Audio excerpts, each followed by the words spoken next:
thank you all for being here tonight.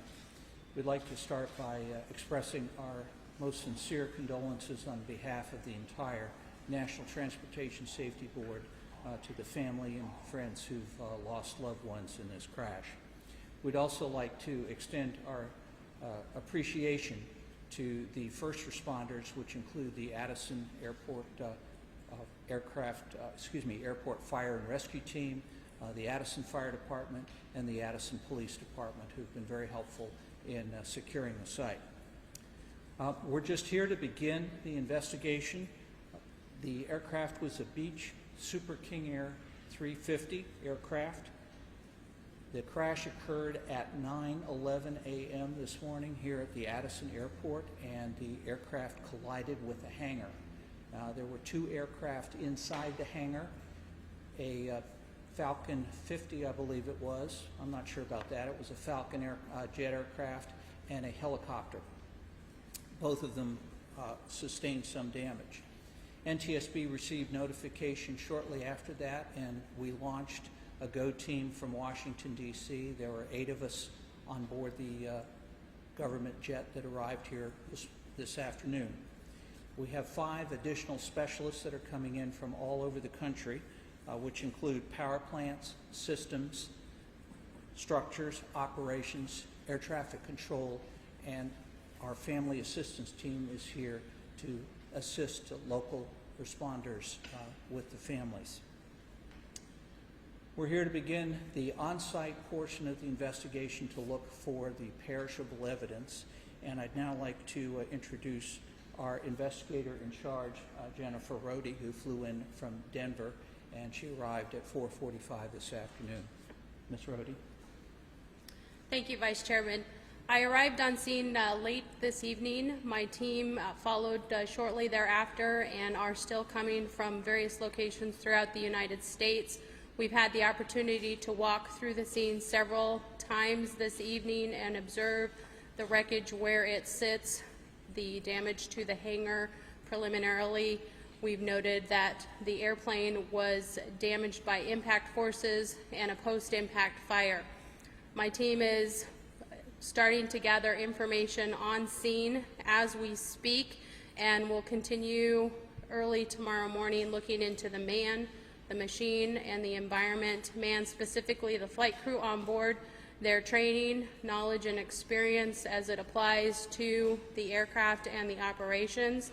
The aircraft specifically, how it was maintained, how it was operated, its maintenance history, and the environment specifically looking at the weather that was active at the time of the accident, the air traffic control environment, clearances that were provided, communications that took place between the aircraft and air traffic control, and anything else as it relates to this particular accident. Sir.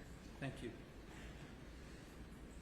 So, we will not be doing any analysis here. This is just the fact-gathering stage, and I would suspect that within possibly 2 weeks we'll have a preliminary report out after we've gathered all the initial information.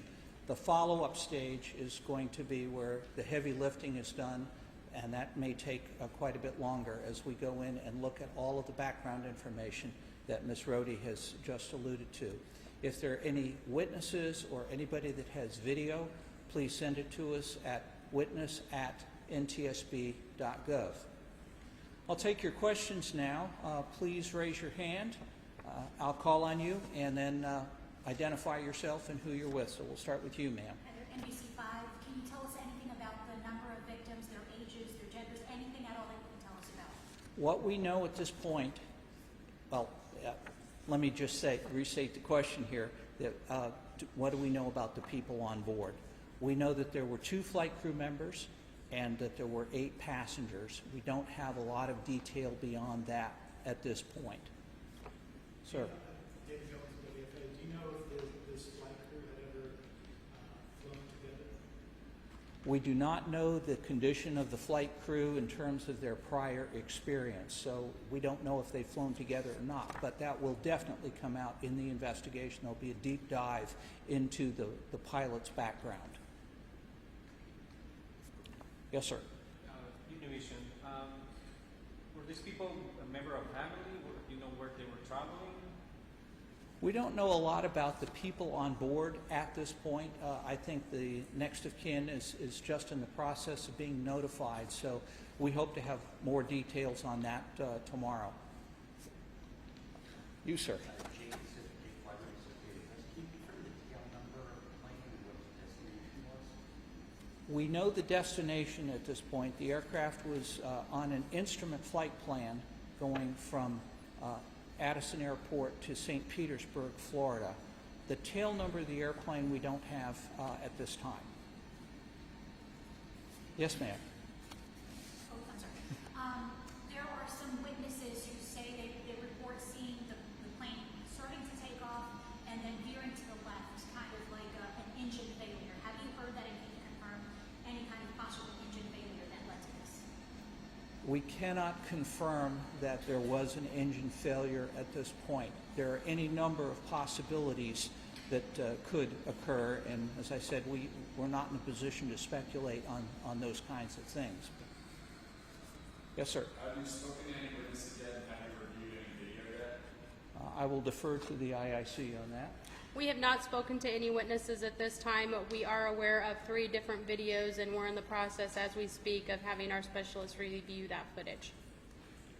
And I'll add, I'll anticipate the question of when will those videos become available, and that will be in due course as we get the public docket prepared, and so that will be it. Yes, ma'am. Noticed there were other planes taking off throughout the day. Did this crash have any impact on delays for other planes taking off at that airport? I will defer to Ms. Rohde on that. I think they may have. A simple no, long-term, short-term. I'm not aware of any delays that might have happened immediately following the accident. Yes, sir. If you see no listing for this, what appears to be this flight, can you elaborate at all on why you don't have a tail number at this point? Why we don't have a tail number. The aircraft apparently changed hands here recently, so it's not clear to us at this time what the proper tail number is, and as I said, we're not in a position to speculate on it until we get to the factual part of that. Yes, ma'am. Going off of that, can you confirm that this jet or that this plane was previously owned by a charter company in Chicago? I cannot. That is our understanding, yes. We'll take one more question. What can you tell us about the hangar where this happened? Who it was owned by? Ms. Rohde? It's a private hangar. I can't state specifically who owned the airplane or the hangar, but it was a privately owned hangar. So for tomorrow, as soon as we have a little more detail, I would say sometime late tomorrow afternoon, we'll let you know exactly when we have additional information. So thank you all very much for coming out tonight. Could you spell your name?